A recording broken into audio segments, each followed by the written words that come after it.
Protect your automotive investment with advanced repair and maintenance at Lamont's Express Lube and Automotive Repair. We invest in our facility and our technicians so we can provide you and your vehicle with the highest level of service.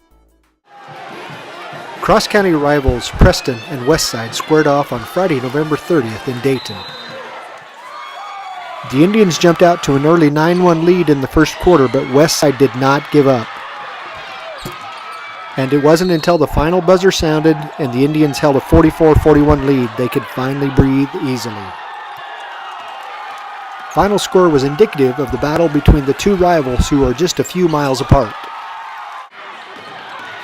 Taylor Smaley scored 13 points for the Indians. Dalton Lloyd added 7. Westside coach Tyler Brown talked on the radio after the game.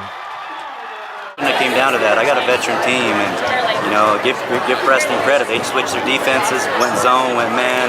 My kid just stood around a lot. So give Preston credit for changing his defenses, and we just stood around there in that first half.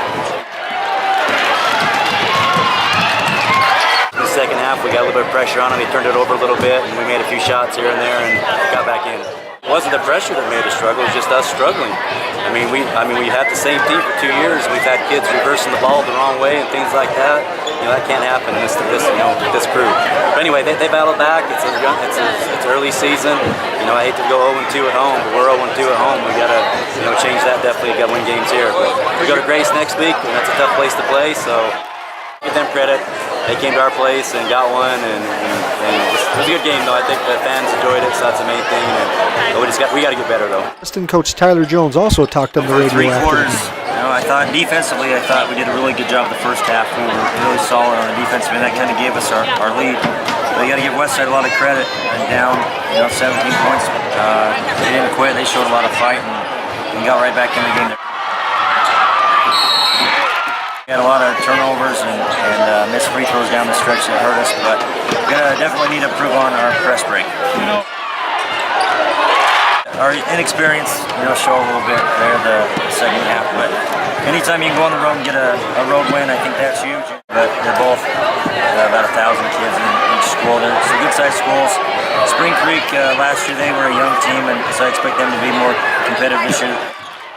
Elko played for the state championship last year, and they have 4 freshmen that played last year, so they have a lot coming back, and that'll be a... Next up for the Pirates is a non-conference matchup at Grace. For the Indians, they travel to Elko for 2 games.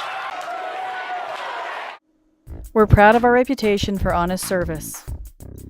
Please contact us today for information or service.